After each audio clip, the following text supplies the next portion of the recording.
Hello and welcome. This is a recorded webinar from National Geographic-Lindblad Expeditions that we're sharing with AAA Minneapolis. We had a meeting last week, or a webinar last week, but the recording did not render. So we are going to add this to be able to share with everyone. I'm going to go ahead and share my screen, and then we're going to get started. I have added some of the questions or wrote down some of the questions that were asked at the end of the webinar, so I'll make sure to add those to the end as well. But as always, I love to start out with a nice video to kind of highlight or share, just what it's like to travel with National Geographic Lindblad Expeditions.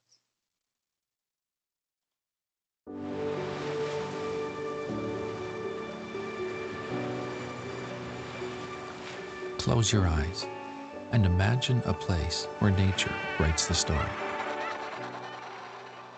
Where waves break on remote island beaches. Where wildlife isn't afraid. Where the trees are home to birds you've never seen before. Where whales breach the water's surface and dolphins leap into the air. Imagine yourself face to face with these wonders, with wild, unscripted magic. This isn't a documentary. This is your next great adventure. This is Expedition Cruising with National Geographic Lindblad Expeditions.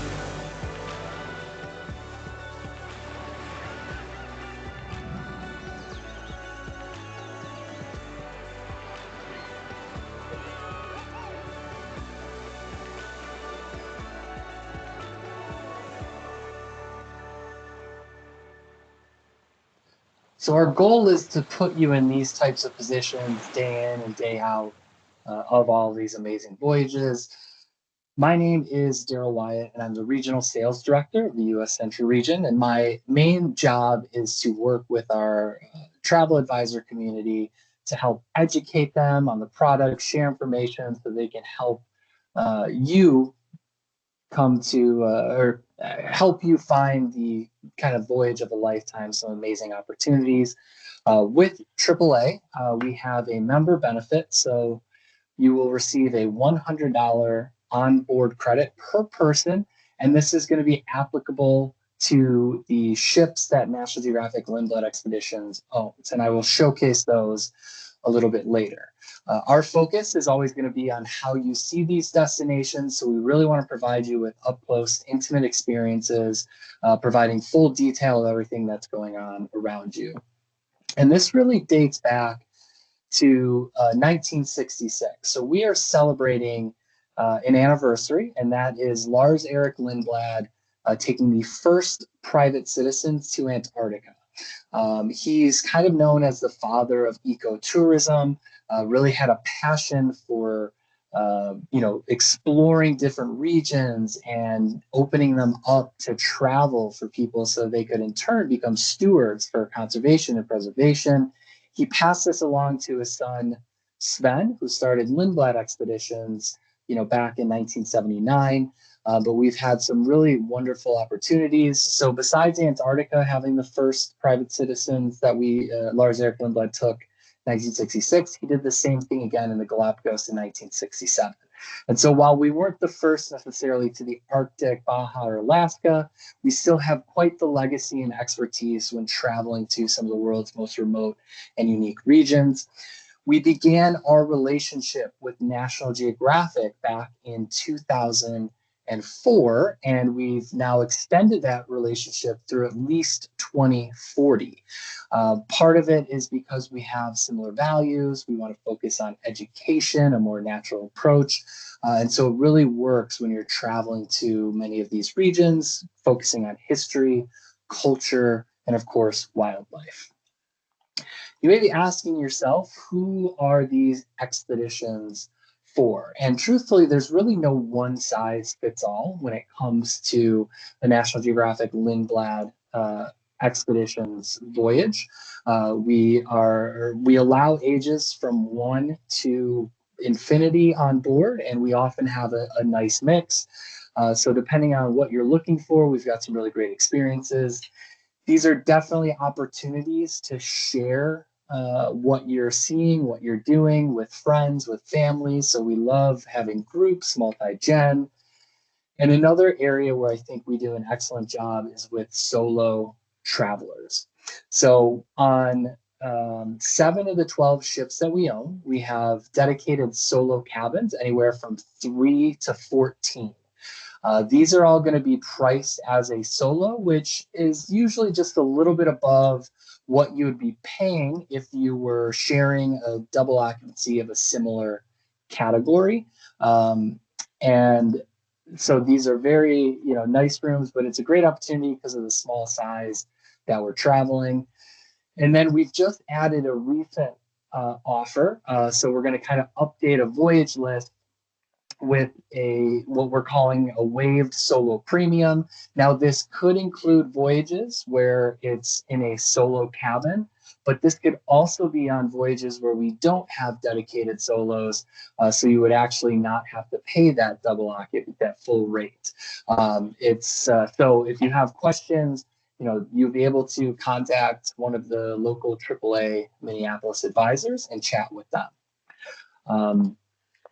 If you are, kind of thinking, or if you've thought about expedition, these are some other travel experiences that many of our guests have done, either before moving over to small ship expedition or in addition to. So if you've done any of this, or maybe you're just looking for, something more immersive, opportunities to learn something new, please feel free to contact your AAA advisor to get more information about some of these amazing trips. And just to kind of reference, I always like to throw this out, but roughly, a third to a little bit higher of our guests each year are repeat guests. So doing their second, third, 10th. They love kind of talking about the unique and different experiences. So, when you do one of these trips, it's very likely that you are going to continue to travel because of how great the experience is. So why travel with National Geographic Lindblad Expeditions? I think first and foremost, our focus on responsible exploration is really why we do this. We want to continue to be able to bring people to these amazing destinations, but we want to do so safely, responsibly, while also giving back and supporting the local communities. So we've got some great artisan programs. We have visiting scientists, and we do try to source meals and ingredients as local as possible. In some cases, having 100% of those ingredients sourced locally. But one of my favorite programs is something called the LexNG Fund. This is all through guest donations. We've now raised more than $24 million. We're waiting on the 2025 final numbers. But all of this money goes back into science and research projects. And we list all of this in something we call our impact report, which is released each year. This is in your cabins on board. We have it on the website. We have a PDF link. So if this is something important to you, sustainability, conservation, we can make sure that you can get a copy of this so you can see and learn everything that's going on. As far as family travel, I think we're really the only expedition cruise line that offers a dedicated family program. It's just another great way to be able to travel, with everyone and share in these experiences.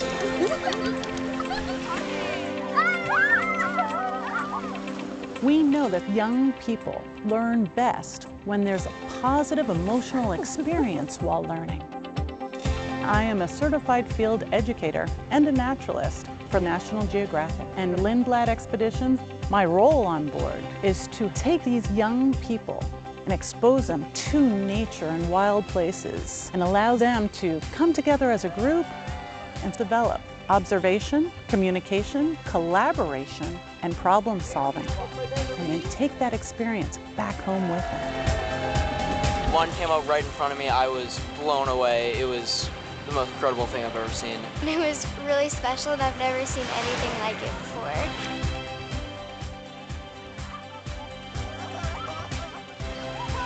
With any luck, this could be the spark that ignites a love for nature that will last their entire life.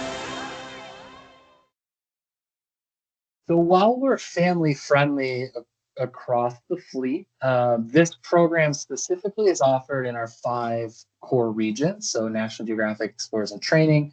We do it on all of our Galapagos, Alaska, and Baja California voyages, and then on some select Antarctica and Iceland. Something to note is we just made some adjustments to our minimum age requirements. So where we do or allow this program on all of our voyages, the minimum age is 1 year old. But in the polar regions where we're a little bit more remote, have not as easily accessible to hospitals and things, we've modified that to now 4 years old. But still very family friendly across the fleet. But this is just another great opportunity for kids to be able to learn with our expedition team and sharing those experiences with their family on these voyages. As far as the expedition is concerned, how the trips are planned out, we take a very flexible approach. We are really looking to maximize the value that's happening in the region while you're traveling. So if there's opportunities to get closer to wildlife, different cultural experiences, different things happening, we want to really put you in the best possible position. So some trips are going to be incredibly flexible. Some trips will have some more scheduled activities, but we really are always looking to modify and change based on everything that's happening. But we do include all of your excursions, your food and beverage. So really, once you've made this booking, you just get the opportunity to kind of share, and we will let you know exactly what's going to be happening, as the trip is going along.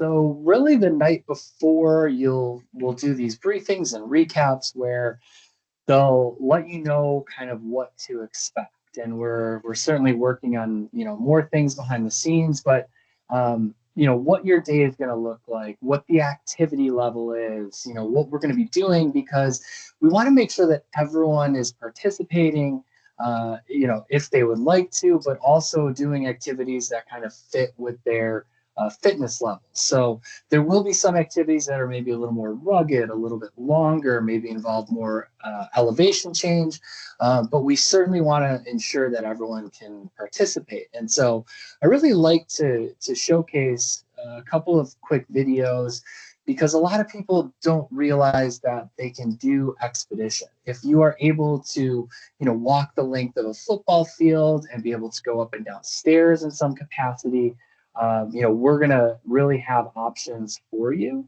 And so this example is just kind of showcasing how we get in and out of the Zodiacs. We can add more team members if you maybe are a little less stable.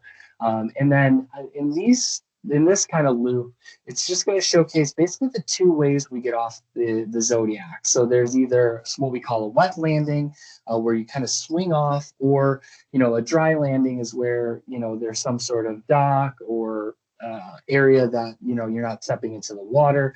We can always, again, add more staff. We can add step stools, but we really try to make it as easy as possible so that you get a chance to enjoy. And yes, even in some of the polar regions, we will have wet landings when you have your waterproof pants and boots on. And all of this is really led by this amazing expedition team. Many of these guides have been with us for 10, 20, even some for 30 plus years. They are experts in their field. They are incredibly gregarious individuals. They love to share. Not only are they, building these experiences off the ship, but they'll be doing lectures and briefings on board, even sharing meals, almost all meals with guests. So you can kind of continue the conversations. In your guest portal, when you book one of these trips, you will actually have your expected expedition team, but we also have available on our website a way that you can search and look through and see where some of these guides are. If you were looking for a trip, you could see what kind of experts that you might be able to expect. We want you to get to know these people. And again, this is one of the main reasons we have so many people repeating with us so that they can travel with many of these guides. On every one of our voyages, we will have a certified photo instructor. Their main job is to help educate guests on how to get the most from your own camera equipment as well as your smartphones. So they'll do lectures throughout, they're leading excursions, and currently on 8 of the 12 ships that we own, we have photo lockers from OM Systems, so guests can actually try out different camera lenses or camera bodies. At the end of, or towards the end of all the voyages, we will always ask guests to kind of provide some of their favorite pictures that they've taken. Our expedition team, as well as a certified photo instructor, will sometimes include some of theirs, and they'll put together a slideshow. And they will show this at the end of the voyage, and then within a few weeks of the end of that trip, you'll actually get a copy sent to you in your email so that you have that memento that you can keep and share with friends and family. For our daily recaps, our briefings, everything, we kind of call these areas the circle of truth. And so you're able to kind of discuss and interact in a much less formal environment, but there's plenty of monitors and screens. So it's a great place to really have those conversations, usually having, some sort of snacks or drinks, being served during many of these times as well. And then another thing that people really love is the fact that we do have an open bridge policy. Some of the ships are open 24/7. Other ships may have times where it's closed if we're moving or traversing difficult areas. But it's still a great congregating area to learn more about the navigation, speak to the officers, the captains. Many of our naturalists and guides will be up here. So these are great viewing platforms. Just another thing that people really enjoy on these trips. And then lastly, I love to look at the culinary experience. So again, we are trying to source things locally. So not only are the menus going to be reflective of where you're traveling, but made up of ingredients coming from those regions. We're really focusing on fresh, quality meals. Breakfast will typically be more buffet style, but we'll have some made to order options. Lunch can kind of go both ways, and then dinners are usually going to be more of that sit down, 3 courses. And so with each meal, you're going to have some sort of protein option. You will have fresh seafood or fish option, and then vegan and vegetarian for all meals. We've got great, always some like handmade desserts, plus some additional options. People always ask though, what about dietary restrictions? What about allergies, right? This is small ship traveling. And so we really do a great job at catering to pretty much anything. But what I will always say is the more time that you can give us to maybe source specific ingredients, the better. If somebody has celiacs and they, really have to be very careful of interact or, having food interact or come near gluten, right? We can make those special meals, but we just ask that you give us as much advance notice as possible to ensure that we can really provide you with an outstanding experience. And so the next opportunity is we're going to take a look at some of the ships.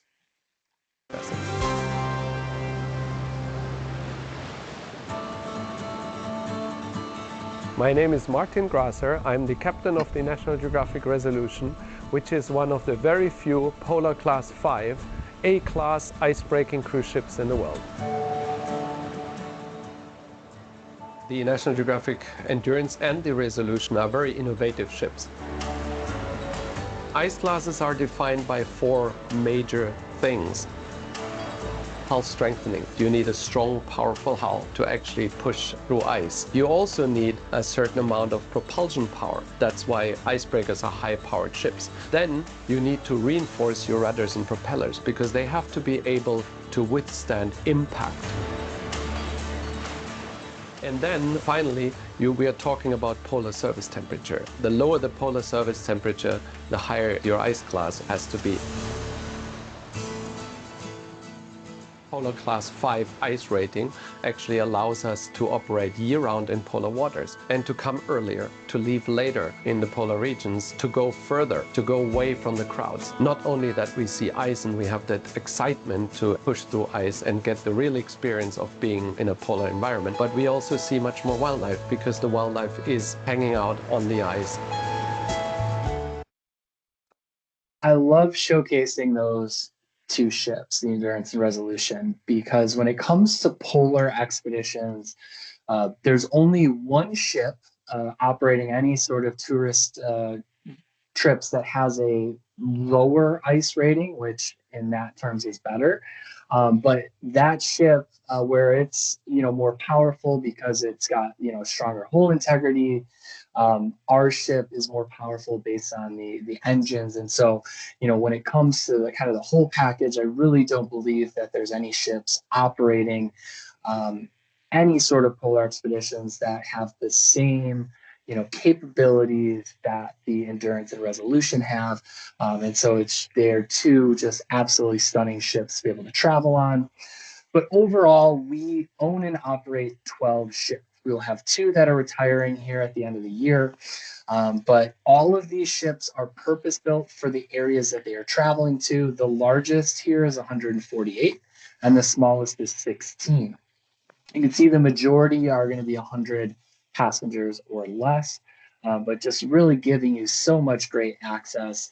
And these are also the ships that AAA member benefit applies to. So those are the ones where if you make a booking, you will get credit if it's on one of those ships. We also charter an additional 12 ships at the moment. They do allow us to get into some other areas, and I'll showcase some of the different destinations. But again, these are all purpose-built for the areas they're traveling to. We're looking at the Nile, the Amazon. We get into different parts of Europe, European rivers, India. So there's so many great opportunities. And again, size-wise, the largest ship here is 154 passengers, and then the smallest is going to be 28. So again, when we look at why we have so many repeat guests, it's because we're offering such a wide variety of destinations. Currently, it's across 6 continents. So once you do one of these trips, there's a high likelihood you're going to want to do another. And so with the ships that we own and then the additional charter experiences, it just provides you with so much more access to many of these wonderful places. And so I'd like to share more on what we consider to be our core region. So where we see the most kind of guests, have the most itineraries, and we'll highlight a couple of other regions as well. But I always love to start with the Galapagos. It is one of my favorite places that I've ever been to, and truly is such a unique experience. This is a strange, beautiful, remarkable place. The word unique absolutely applies here. There are so many creatures that exist nowhere else on Earth. This is amazing. Nature's unpredictable, and in Galapagos, it unfolds right before your eyes. What are we experiencing right now? A whole lot of magic. Welcoming feeling that you have when you come into a place where animals are not afraid. It's very difficult not to get excited. We were walking along the path. We hear an albatross. The two albatrosses kind of start a choreographed dance.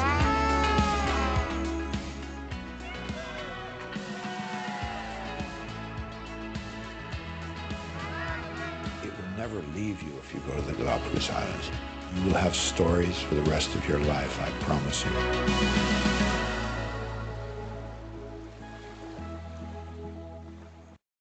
So every voyage, every time you go here, you're gonna experience something different. Each time you look off the ship, something new. Basically, there's two types of itineraries. There's one that goes a little more east, more west, but it changes because you can only visit the same island with a ship once every 2 weeks, or maybe technically it's more like the same points or areas. So if you were looking to do like a back-to-back trip, you would go to different places each time.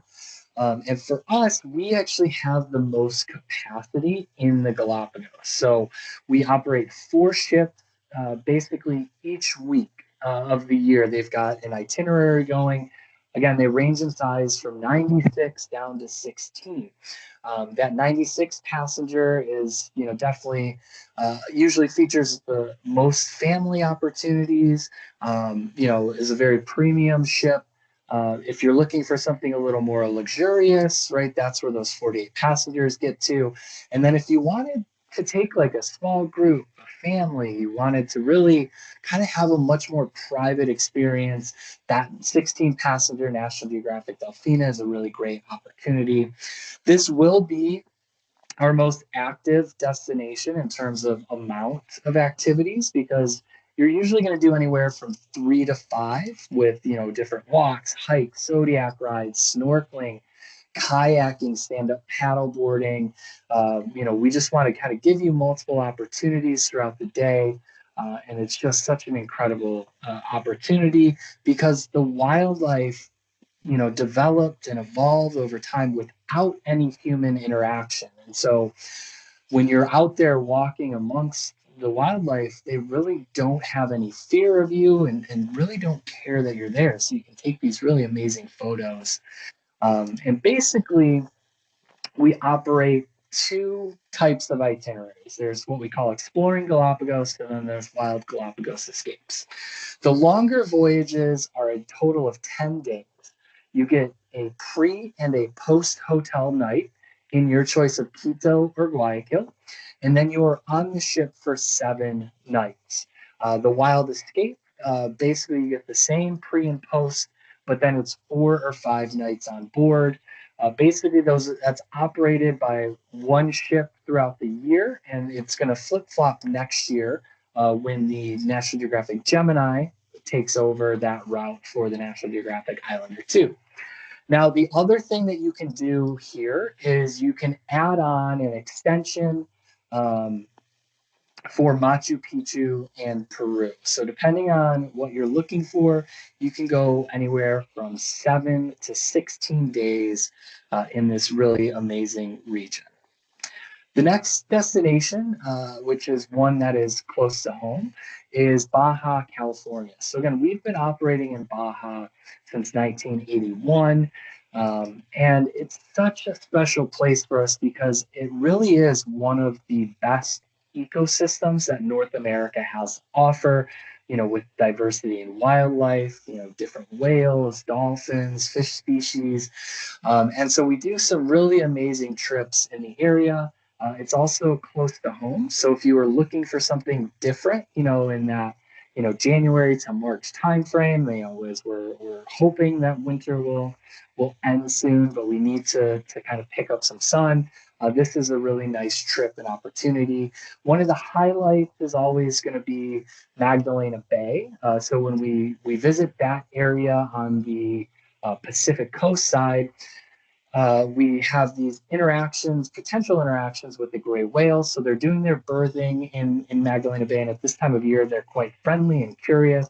So we often do get the opportunity to interact with mothers and calves, and it's something that people really absolutely love. We do operate trips up and down the Pacific coast, so even getting into Central America. But Alaska is really one of our most popular destinations.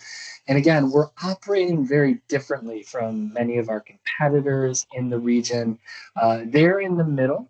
And on that previous slide is our current largest ship, which is 100 passengers. And so you can see there that what we're going to be doing, or the expectation is, we are most likely going to be doing something very different from others in that region. We want to get you much more up close and personal. We're really not visiting, the touristy centers. We're much more off the beaten path, visiting the fjords and things. Because everything is included, you're not going to need to spend extra, to have those glacial experiences or potential wildlife opportunities. We are going to basically look at what's happening and kind of build that experience to possibly provide you with multiple opportunities for the things that you're looking for in that area. And so right now, the two largest ships, the Venture and Quest, will be operating throughout the summer months, an 8-day voyage, which is all contained within Southeast Alaska. These ships are U.S. flagged, so you do get more time in the region, but going in and out of Sitka and Juneau. These are also the voyages that will get you into Glacier Bay. Nearly all of them do. But if you do have questions, feel free to just ask your AAA advisor, who can get that information from us. And then one of the new charter opportunities that we're going to have is we're going to be getting a ship called the Greg Mortimer, which is going to be 154 passengers. It's a newer build, but because it's not U.S. flagged, we are going to be operating a more traditional Vancouver to Sitka routing. What's really great about this, though, is because we're already permitted to operate in Alaska, we are still going to be able to include all of the excursions. So it's just another great opportunity to really explore different areas of Southeast Alaska, including, Vancouver, BC, in that region. And so there's two itineraries kind of running at the same time as this, as kind of that Alaska's Inside Passage. The Arctic, we move over kind of to the other side of North America, really involves such a massive swath of land, really from like Svalbard into Canada, the Northwest Passage. So there's plenty of great opportunities to explore. In some cases, parts of Iceland and Greenland can be very similar to Alaska. So if you've done one and maybe you want to do the other, or maybe in some cases the itinerary you're looking for is not available, but for Alaska, this can be a nice alternative. The most important thing to remember is that we don't guarantee wildlife sightings, no matter what itinerary we're doing. And particularly in those Arctic regions, the wildlife is much more solitary. So if you have questions or there's something you're hoping to see or do, let your advisor know, and then they can get that information from our team, so we can kind of point out what's maybe the best opportunity that you could see it. And we will do everything we can. But besides some of the opportunities for wildlife sightings, we've got some great cultural experiences and so many amazing trips throughout this region. Svalbard is really a highlight area that people love to explore. We've added some more inventory in that region, some different variations on Iceland. And if you do have a little more time, the Northwest Passage is typically one of our most popular trips each and every year. The last core region, and certainly not the least, is Antarctica. It's just such a special place to be able to experience. And so I've got a quick video to highlight.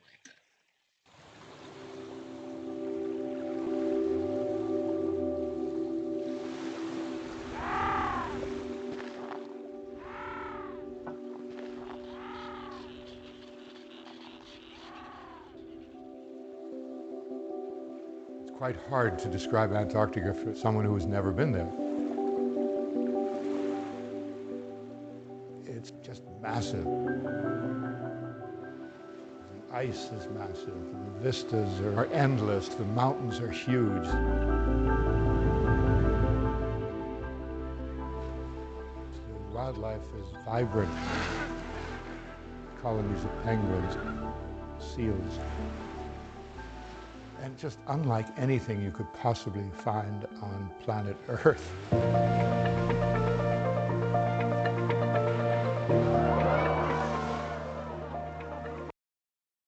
So one of the most important things to remember with Antarctica is that size really matters, because when you are doing excursions, the larger the ship, right, the fewer excursions you are able to operate. And you can only ever have 100 people on land at any given time.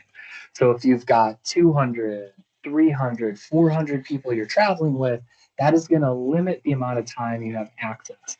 Our largest ship in this region is 148, and we're really good at dividing up time. So while one or technically two groups are kind of operating or doing things on land, we're usually doing some sort of zodiac cruising, and then we switch in between. So during that 3 to 4 hour window that you are in your excursion or landing site, we are really trying to maximize the time so you get a chance to see and do everything that you'd like. But there is some seasonality to Antarctica. Early in the year, it's going to be much more dramatic with the snow, the ice, and so you get potential opportunities to do something like this, where we're taking the ship directly into the ice, and then you're stepping off and doing an ice walk. We will sometimes have cross-country skiing or snowshoeing, and you just get these amazing views kind of throughout.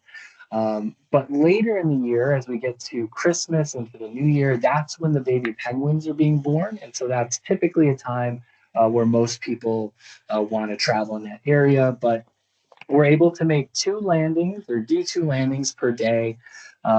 We will always have some variance again on those activity levels. So you can see on the right, we are going up a hill, but there's different areas that you could stop at. So if you know you're not going to be able to walk all the way up the hill, or it's not something you want to do, you're still going to have opportunities to go on land. Look, you'll have guides that are stopped in different areas. So you can really do as much or as little as you'd like. Some people maybe did one landing and then they wanted to continue to do Zodiac cruises instead.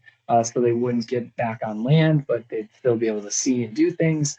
No matter when you go, you will certainly have wildlife activities. So you'll still have whales, seals, plenty of penguins. But of course, the baby penguins are born early in the year. And if you are brave enough, feel free to participate in the polar plunge. It was 31-degree waters that day. So unique experience. So just to look at some of the itineraries, we've got our standard sail across voyage to Antarctica, which is 12 days in total. But we do have fly cruises, which will shorten up the travel time of the Drake Passage, but still giving you the same amount of time on the peninsula for those excursions and the experience. And if you really want to do something that you're going to really remember, South Georgia tends to be most of our expedition team's favorite places, many of our guests' favorite place, because it has the large king penguin colonies as well as elephant seals, more diversity in species. So if you do have the time and availability, Antarctica, South Georgia, and Falklands is really an amazing experience. So I'm not going to touch into some of these areas, but we have expanded, to some new offerings within Europe, Indonesia, India.